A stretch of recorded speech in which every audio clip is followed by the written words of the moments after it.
Ladies and gentlemen, we have some interesting news coming out from the game Ready or Not. Void Interactive and Team 17, the developer-publisher combo, have split. Now, it was a mutual agreement, and I'll get into the tweet so you can see exactly what was happening. There is some speculation, however, looking at the official statements that Void Interactive and Team 17 have made, it is clear that the controversy that's around it that people are trying to hype up is not actually there. So, ladies and gentlemen, taking a look at the tweet right here from Void Interactive and Team 17 have mutually agreed that Team 17 will no longer publish Ready or Not. We are confident that this is the right path for the future of Ready or Not, and we thank Team 17 for their partnership and wish them great success with their spectrum of games. One thing that I would say is that they're saying it did not have to do with this right here, the school shooting mission. This is what a lot of people are talking about. A lot of articles are coming out and saying this. Void Interactive has already said they will be doing a school shooting mission, and I think they've made that rather clear for quite some time.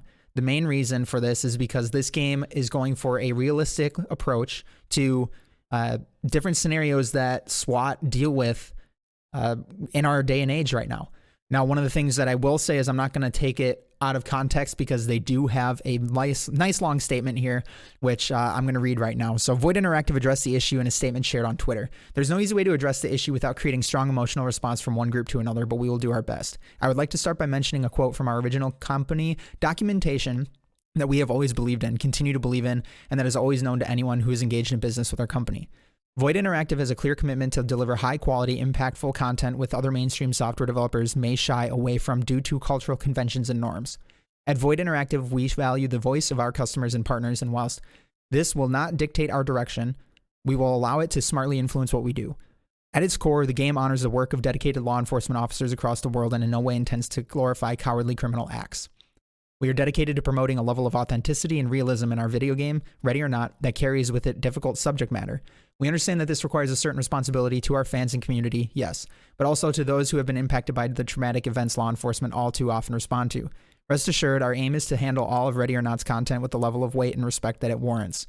We've recently had to remind certain team members of the required care in discussing this material now and on an ongoing basis. School is not just a part of Ready or Not's story, it is part of the fabric of thousands of people's stories worldwide. It is a story of those who have died too soon at the hands of a deranged gunman, the story of family and friends waiting for a phone call that might never come, the story of the first responders who do everything they can only for it not to be enough.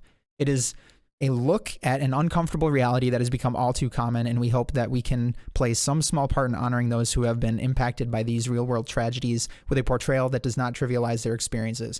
We will continue to follow our vision, we will continue to listen, and we will continue to work every day on Ready or Not. Thank you. So this was tweeted out by Void Interactive, as you can see. I just would love to hear your thoughts on this because this is also coming in, which I like that they kind of talk about this here in this article. This is from PC Gamer.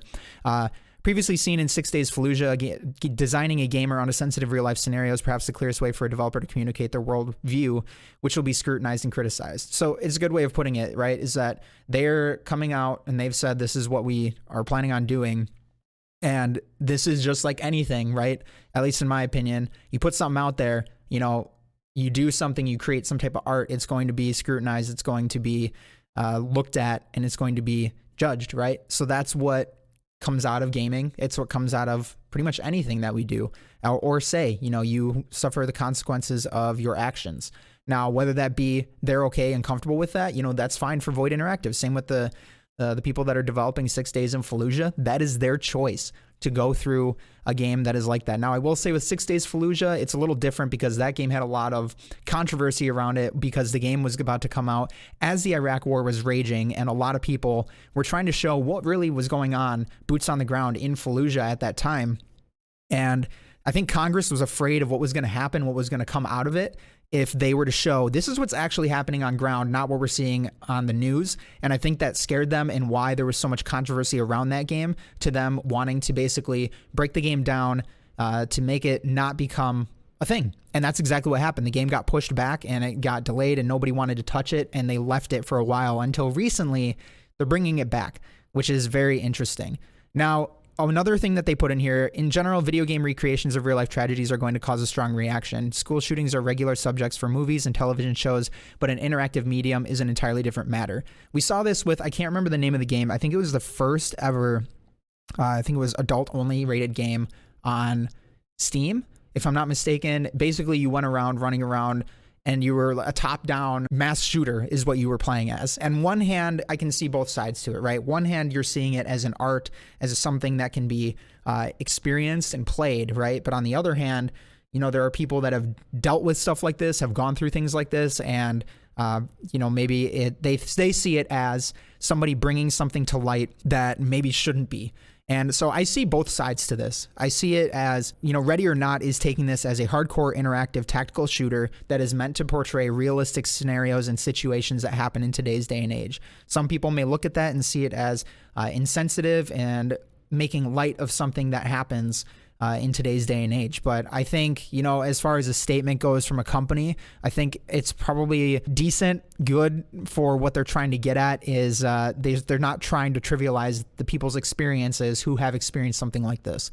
So from that company's perspective, not from my personal perspective, from their perspective, I can see what they're trying to get at, what they're trying to say. Now, here's the thing. I've been playing Ready or Not. I love the game. I'm not going to lie to you. It's a lot of fun. It's so much different than everything out there. There's no battle pass. There's no leveling up. It's just you go in with your friends, you pick out your loadout, and you go and conduct operations or SWAT team operations on different scenarios, you know, from a barricaded suspect all the way to a hostage threat or a raid where everybody has guns. It's a very interesting game. It definitely has a lot of potential, and we'll see where, you know, it goes. I don't think that something like this situation is going to take away from the game at all. I think that the game will be just fine and it shouldn't have any problems moving forward. The only concern I think is going to be, where is development going to be moving forward from this situation? Is it going to be delayed? Are we not going to see as much? I know it's only the publisher, so the development side is going to be a little different, but we'll see what happens as it moves forward. But I'd love to hear your thoughts, everybody, on this. What are your thoughts on a school shooting mission?